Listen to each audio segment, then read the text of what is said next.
Moi j'ai entendu, et je n'oublierai jamais cette phrase, démon de l'homosexualité sort du corps de Jean-Michel. Donc c'est une parole qui vous est adressée, puisque mon corps c'est moi.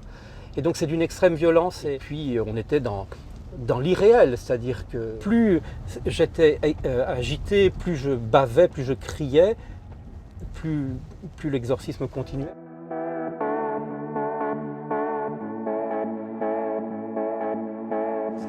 Bonjour Jean-Michel Dunant. Bonjour Élise. Entrez, venez dans la voiture envoyée spéciale.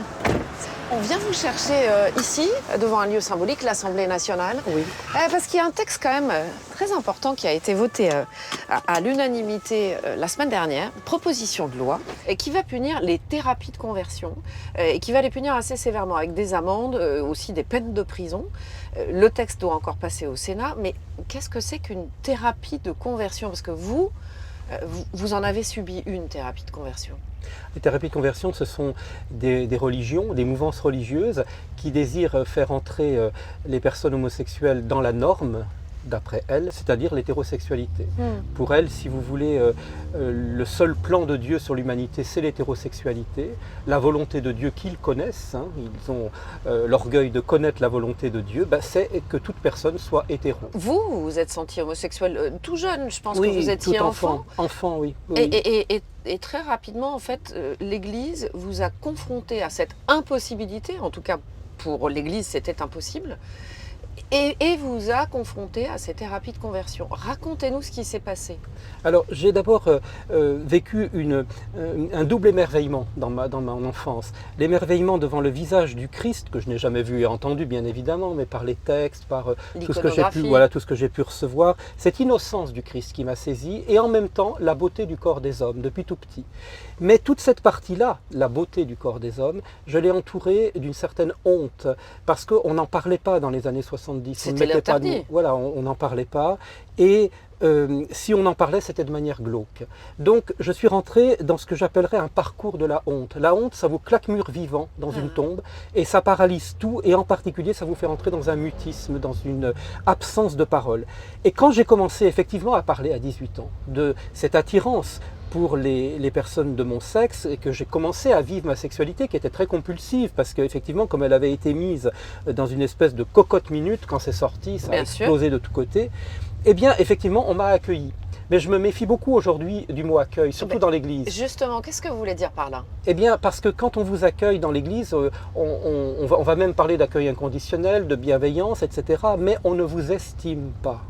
C'est-à-dire que estimer quelqu'un, c'est beaucoup plus profond que l'accueillir. C'est entrer dans une véritable reconnaissance de ce qu'il vit, de son affectivité, de sa sexualité, de ses différents dons. Accepter sa différence. Eh bien, à 18 ans, on m'a accueilli et on m'a proposé que je vive des prières de guérison. On priait sur moi, comme on dit, c'est-à-dire qu'on vous impose les mains et puis on ouvre la Bible un peu par hasard, puis on vous dit, Jésus va te guérir parce que tu es quelqu'un de spirituel, parce que tu es appelé à être prêtre. Mais parce que tu es malade, donc. Oui, alors on n'employait pas le mot maladie dans les prières de guérison, on parlait plutôt de blessures affectives, mais enfin bon, on en était là, mais on n'employait pas le mot. En revanche, il y a eu une seconde étape qui a été les prières de délivrance. C'est-à-dire qu'on m'a posé un diagnostic à un moment, et on m'a dit que j'avais une homosexualité structurelle. Et donc il fallait attaquer, si je puis dire, la racine de cette structure. Et là, on m'a proposé effectivement tout un parcours de prières de délivrance. Alors c'était le stade au-dessus. Et je pense à ce moment-là, vous voyez Élise, que c'est à ce moment-là que je suis entré que j'ai basculé dans un rapt de mon jeu et dans l'emprise spirituelle. Un rapt de mon jeu, c'est-à-dire de votre personnalité propre? Oui, et de mon libre arbitre. Et alors, en quoi ça consiste encore une fois, ces prières de délivrance? Ça veut dire que là, on passe un cap. Alors on est dans un groupe un peu plus étoffé. Il y a ce que l'on appelle des paroles de prophétie, c'est-à-dire des gens qui parlent au nom de Dieu, qui vous disent, oui, le Seigneur est en train de te guérir, de te délivrer. Et puis, c'est un cycle, si vous voulez. Ce n'est pas simplement des prières ponctuelles, comme le sont les prières de guérison. Et puis ce qui est très pervers, c'est que je disais oui chaque fois. Je disais oui parce que je voulais correspondre à la doctrine de l'Église sur l'homosexualité, à savoir pas de sexualité, ni seul ni avec d'autres. Et donc je disais oui, et il y a une inversion de culpabilité dont je sors à peine, parce que finalement, comme dans la plupart des phénomènes d'emprise, la personne qui vous met là-dedans, ou le groupe, vous fait croire que vous en êtes vous-même le responsable. Donc moi j'ai accepté cela. Et puis après ce cycle qui a duré plusieurs mois, et voyant que Vous n'étiez pas délivré. Voilà, alors de temps en temps, il y avait des petites accalmies, entre guillemets. Ouais. C'était pas vraiment la guérison totale. J'étais très mal. Et passé un prêtre, comme il y en avait beaucoup dans les années 80, très charismatique, avec une certaine aura. Et quand on lui a parlé de mon malaise, j'avais beaucoup de mal à dormir, à manger, j'étais très mal, très écartelé intérieurement, tourmenté, partant de temps en temps dans des lieux de drague, homo, etc. et vivant ma sexualité de manière très haineuse par rapport à moi. Ouais. Eh bien, ce prêtre a posé alors là encore un diagnostic. Il a dit, bien, Jean-Michel est possédé par le démon de l'homosexualité. Donc, Et dans l'église, il y a l'exorcisme. Alors seulement le problème, c'est que, comme je viens de vous le dire, j'étais très fragilisé. Donc ça ne s'est pas produit tout à fait peut-être comme il l'avait prévu. Il y a eu un premier exorcisme où j'ai réagi, mon corps a réagi. Je me suis mis à hurler, à me taper la tête contre le sol de la chapelle, ah oui, à baver, etc. Et pour les gens qui étaient là, dans un obscurantisme assez impressionnant, ils se sont dit, c'est effectivement le signe que le démon est bien là. c'est une preuve. Donc deuxième exorcisme, et puis finalement 8 exorcismes jusqu'au dernier où j'étais attaché sur un lit. Comment ça, vous étiez attaché sur un lit? Parce que j'étais très excité physiquement, je bougeais beaucoup. Donc Vous vous débattiez? voilà, le prêtre a tout simplement dit, pour que ça puisse se faire, il faut que Jean-Michel soit attaché. Puis il y avait un jeune et il me tenait. Il faut dire que l'exorcisme est quelque chose de très violent parce que contrairement aux prières de guérison ou de délivrance, c'est pas simplement une prière adressée à Dieu, mais c'est une parole qui vous est adressée à vous. Moi j'ai entendu, et je n'oublierai jamais cette phrase, démon de l'homosexualité sort du corps de Jean-Michel. Donc c'est une parole qui vous est adressée puisque mon corps c'est moi. Et donc c'est d'une extrême violence et effectivement j'étais très agité. Et puis on était dans l'irréel, c'est-à-dire que plus j'étais agité, plus je bavais, plus je criais, plus l'exorcisme continuait. Plus ça légitimait, entre guillemets, l'exorcisme que vous étiez en train de subir. Oui. Mais ce dont vous me parlez, est-ce qu'aujourd'hui, avec du recul, vous considérez ça comme de la torture? De la torture mentale, oui, spirituelle aussi, parce qu'on a violé ma conscience. Je n'ai pas été victime de viol physique et sexuel, mais j'ai été victime de viol spirituel, puisque la vie spirituelle, elle s'incarne, si je puis dire, dans un espace qui est sacré et qui est inviolable. Et donc j'ai été victime de ce viol-là. Et j'ai aussi été victime effectivement de violences physiques, parce que je n'oublierai pas quand on m'a attaché sur ce lit, parce que j'ai encore le sentiment de sentir ces sangles-là. Voyez, oui. Vous le ressentez encore aujourd'hui? Vous avez le sentiment que, en fait, vous en avez toujours l'empreinte? Oui, parce que on n'a pas été attaché une fois dans sa vie sans en subir des conséquences pour toute sa vie, je crois. Ouais. Est-ce que c'était d'autant plus difficile à accepter, à comprendre pour vous que la foi vous a toujours accompagné, vous accompagne toujours encore aujourd'hui? Oui, et c'est ça qui est très difficile, Élise. On entend dans la littérature et dans la parole de beaucoup de saints et de saintes, comme on dit dans l'Église catholique, notre mère l'Église. Oui. Mais trahir sa mère, alors je ne veux pas faire de la psychologie à 2 balles, mais c'est très long. Très long de pouvoir mettre ses parents à la juste place et de pouvoir mettre l'Église à sa place. J'ai envie de vous dire que j'en suis encore là aujourd'hui. J'essaye de me détacher de ce conflit de loyauté tout simplement pour être libre. Parce que l'enjeu d'une vie spirituelle, quelle que soit la vie spirituelle qui peut être la nôtre, c'est la liberté intérieure.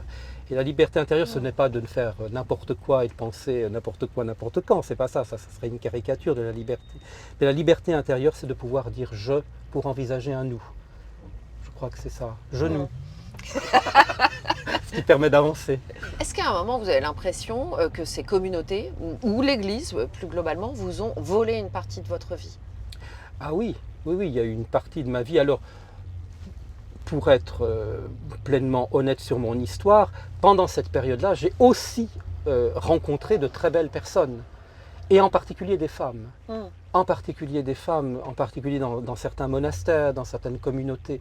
D'ailleurs, c'est ce qui a fait, je pense, avec du recul, que je suis resté dans cette communauté qui s'appelle l'Église.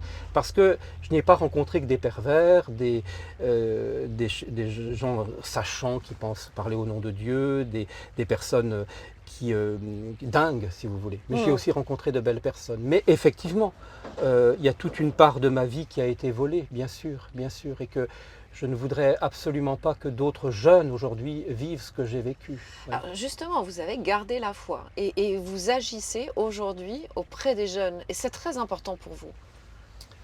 Oui, je suis adjoint en pastoral scolaire dans un lycée catholique à Montpellier, donc je travaille à la proposition spirituelle chrétienne dans un lycée.